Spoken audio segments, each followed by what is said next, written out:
Hi, my name is Carla and I am a certified peer support specialist. I've been with PeerStar since 2011. I'm also a certified peer support specialist supervisor. I'm also a pastor's wife, and I am in part-time ministry.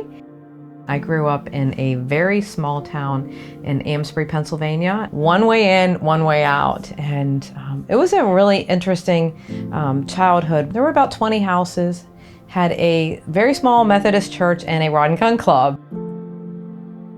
We had a lot of kids in the town, probably like 15 of us, all within, 5 years apart. So we had fun. We would sleep outside on one another's porches, and during the summer we would run into the woods, we'd play. The thing was, though, with the town was there was a lot of alcoholism in the town with the dads. The arguing that would happen behind closed doors in the families was really hard. Parents arguing because, none of the moms drank, and it was all the dads. They'd get drunk, and then our parents would argue. My father was diagnosed in 1983 with schizophrenia. There was a lot of uncertainty. My father he was an amazing dad. He taught me work ethic. He taught me, what it meant to be an adult. He taught me so much, and such a brilliant man. When I was 10 years old, my mother apparently some of the kids in the neighborhood had heard that I wasn't my dad's real daughter biologically. And I remember sitting down and my mom saying to me, "Carla, your dad is not your real dad. Your biological father didn't want you, and he didn't want me, and we're never going to talk about it again." Oh, I just felt crushed. I just felt like somebody kicked me in the gut.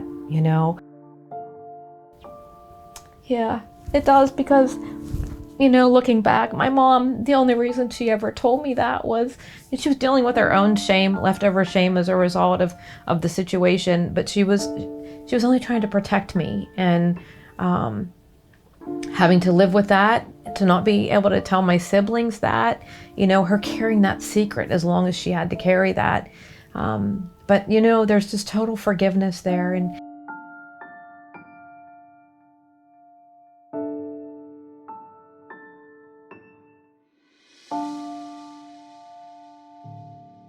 that being said, though, as a teenager, I learned how to play the game without them even realizing what I was doing. I learned how to manipulate early on. Started to smoke at the age of 11. I would steal my dad's cigarette butts out of the bathroom. And that started a really, really bad path of, lying to get my own way and lying to make people feel bad for me. And I started hanging out with the wrong kids in school. So I was 17. And these older guys were from Portage, and they were like 24, 25. And the one guy was interested in me, and, 24 years old, it was nothing. That's what what I mean? 1987, that it wasn't looked upon, the way it should have been. And we were at the one guy's house, and we were drinking, and they had some cocaine, and they asked me if I wanted to do any, and I was like, yeah, sure. Here I am, 17, alone with these two men, that I really didn't know that well. And so the one guy was like, "Hey, let's make a pact with Satan, and let's do this." And I was like, "Okay." I'm like, "What do we need to do?" And so we took a razor blade and just like cut our fingers, and went like this with the blood, made a blood pact with Satan. We were drawing upside down crosses on this paper. It was, but to me, like, these guys liked me. So it didn't matter, I was going to do whatever it took. Never once did it occur to me that, dude, this is like some serious heavy stuff. You shouldn't be doing this stuff. Never once, never crossed my mind. All that mattered to me was, here I am in this kitchen, snorting coke, drinking, making a blood pact with Satan, and it never fazed me. I knew at some point I had to figure out what I was going to do with my life. And in the summer, I talked to a Navy recruiter about going into the Navy. And I went to basic training in October of 1989. I went to Florida. But then, prior to graduation, we would get Liberty. And so we were able to go out, for the weekends. And so I immediately gravitated immediately gravitated towards the people who partied. And then they were sending me to California for my schooling. So I'm waiting for orders. And of course, this girl says to me, hey, you want to go, let's go out on the beach and let's party, because she was waiting on the same orders. And so we go to Mission Beach, we meet these guys, and we end up going in. We go partying with them. We're using methamphetamines. This is 1989 on the West Coast. Methamphetamine was a very popular drug then. And so then the next day, we go home in the morning, and she must have told somebody. The next thing you know, the master of arms comes in, puts me in handcuffs, takes me out, and takes me to a holding area where I have to be drug tested.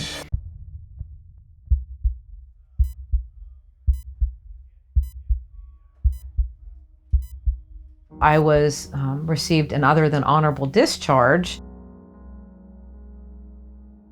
It was probably in July. In July, I ended up, flying home back to my parents' house.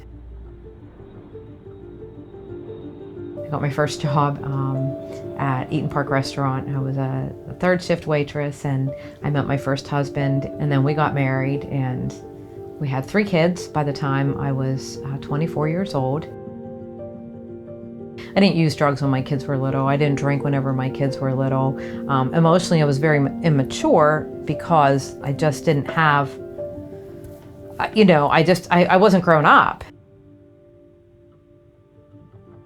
So I was clean until my oldest son was, this one it gets rough. 1995, it started where their dad and I were back and forth. We were together, not together, but together, not together. And we wanted a fresh start, so we moved to North Carolina. Things fell apart while we were there, and I was dealing with some issues, and yeah. I cry because of how it affected my kids. And so he ended up moving back to Pennsylvania, and I stayed in North Carolina. My mom had actually had our kids from February until the summer, and then they came back to North Carolina with me for a while in the summer, and I couldn't handle 3 little kids, and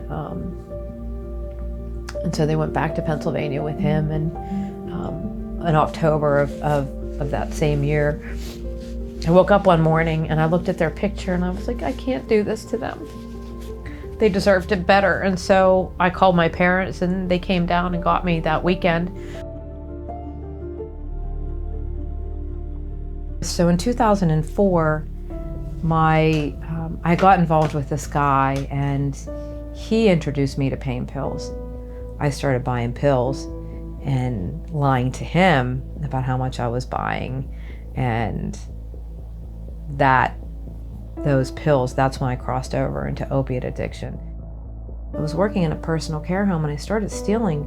I was diverting medication from this man who he didn't take all of his pills. The owner of the personal care home, we had been friends from childhood. He was one of my friends growing up, and they didn't press charges.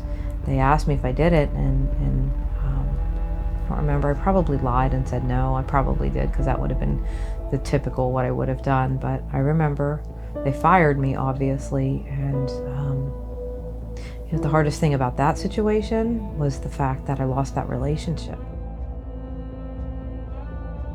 I was hired for this North American Communications in Duncansville, and I was hired to work on the floor, and met this guy in AA, and we ended up working together, and he relapsed, and so then I relapsed. And it was a Friday afternoon. I didn't have any pills, and I knew I was starting to get shaky.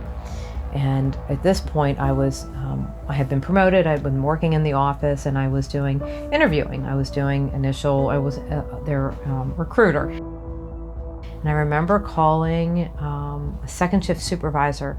I knew his wife had had surgery. Hey, I know your wife just had surgery. Does she have any pain pills left? He didn't even know what to say. We ended up hanging up, and I walked into my job that Monday morning. They pulled me into her office. It was two people from HR and then the owner, they let me go, and they paid me some severance, and best thing that could have ever happened. So on March 19th of that same year, and I went into my bathroom and I was like, "You'll stop tomorrow." And I remember looking into my eyes, and I heard, and to this day nobody will ever convince me otherwise, I heard the voice of God say so clearly to my soul, "No, you won't. This thing has you." And in that moment, I knew that if I continued on the path I was on, those 3 kids that were upstairs were going to be without a mom.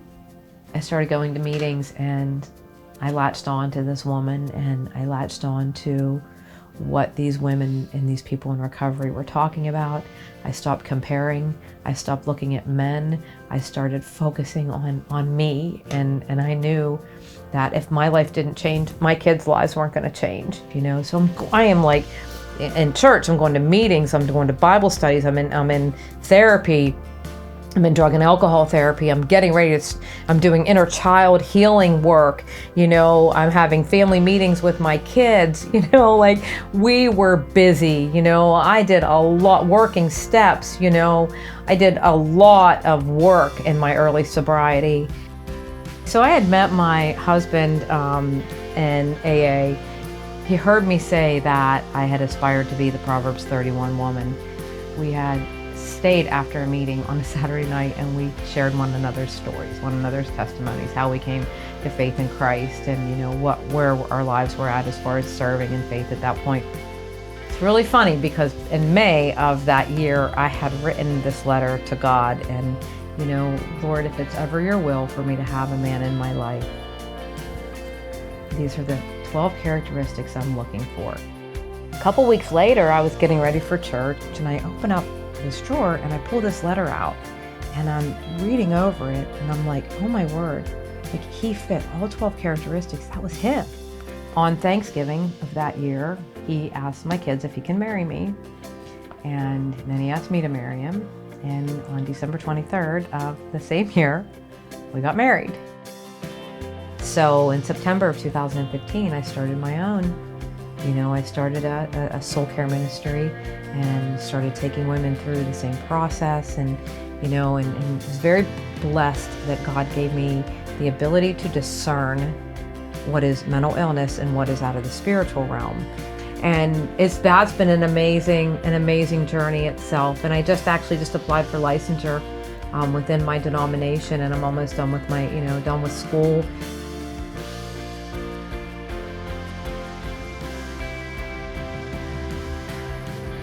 But, you know, working for Pure Star has been amazing. I love Pure Star, you know, and the reason I love Pure Star is because they have been amazing with me.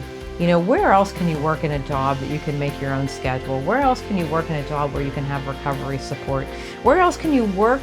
What other company can you work for when your regional director and the vice president of your company it tells you that you're an inspiration to them? Life is amazing today.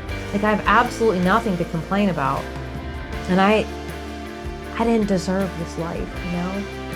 I didn't deserve this life. When I think about, you know, my favorite Bible verse in here, and I'm going to read it. I know it well, but I'm still going to read it. And it's Romans 8:28, and it says, "And we know that in all things God works for the good of those who love him and who have been called according to his purpose." So everything that went wrong in my life, everything bad, God took it and is now using it for his purpose. Because I've been able to heal from all of that, and have now been able to walk people through their own healing. That's good stuff. I could have never done that